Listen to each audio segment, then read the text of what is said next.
Assalamualaikum warahmatullahi wabarakatuh. Saya Dwi Wahyu Rianto dari kelas 11 MIPA 1 ingin menjelaskan tentang sistem saraf pusat.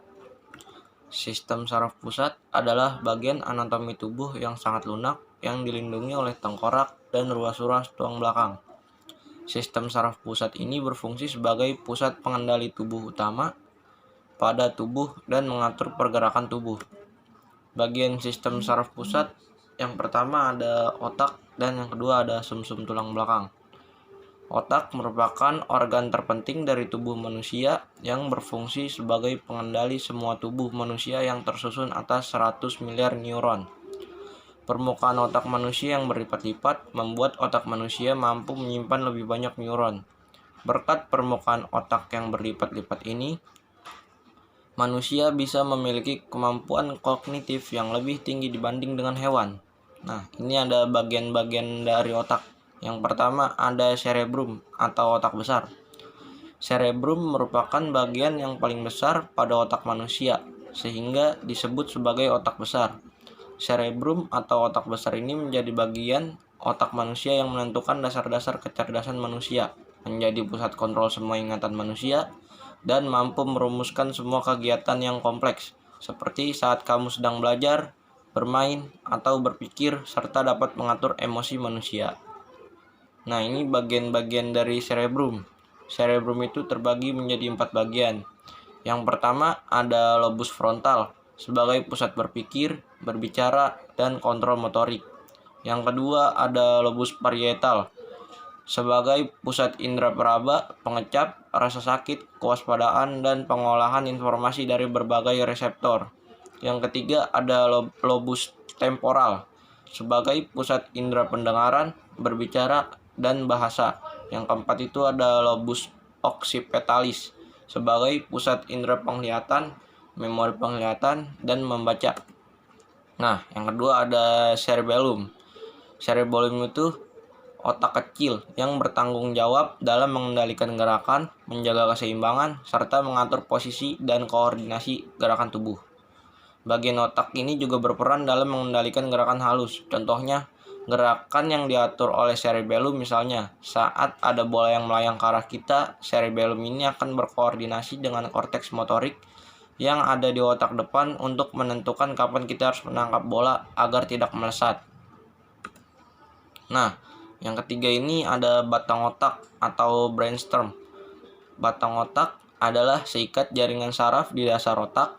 Fungsinya sebagai stasiun pemancar yang menghubungkan otak besar ke saraf tulang belakang, serta mengirim dan menerima pesan antara berbagai bagian tubuh dan otak. Nah, batang otak ini terdiri dari 3 struktur utama, yakni otak tengah, pons, dan medulla oblongata. Otak tengah adalah pusat pengatur gerakan otot mata. Kalau pons ini terlibat dalam koordinasi gerakan mata, otot wajah, pendengaran, dan keseimbangan. Sedangkan medulla oblongata memiliki peran dalam mengatur pernapasan, denyut jantung, pelebaran dan penyempitan pembuluh darah, batuk, hingga bersin.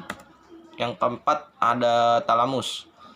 Talamus adalah bagian otak yang terletak di antara korteks otak besar dan otak tengah yang berfungsi menerima dan menyampaikan informasi sensorik dan bertindak sebagai pusat persepsi rasa nyeri. Informasi sensorik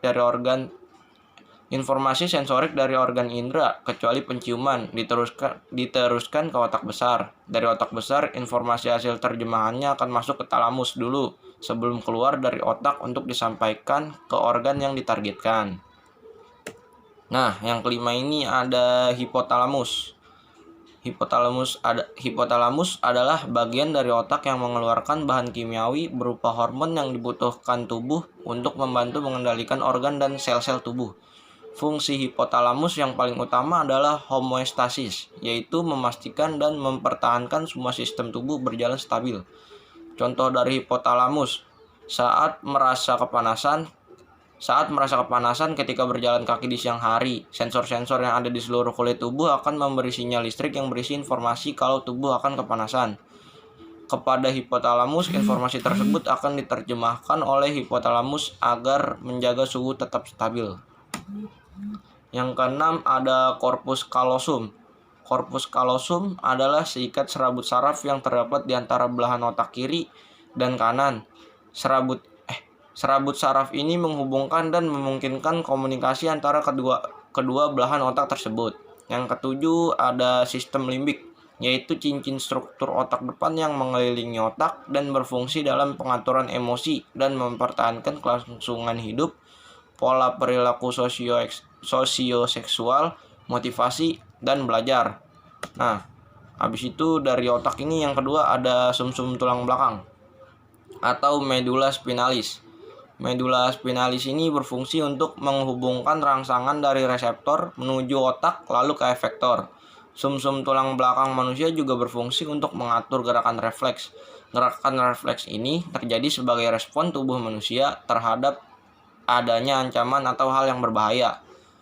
Contoh gerakan refleks yang ada di medula spinalis, yang diatur oleh medula spinalis, misalnya saat tangan kita menyentuh mangkok bakso yang panas, tangan kita akan melakukan gerakan refleks untuk melepaskan mangkok bakso tersebut.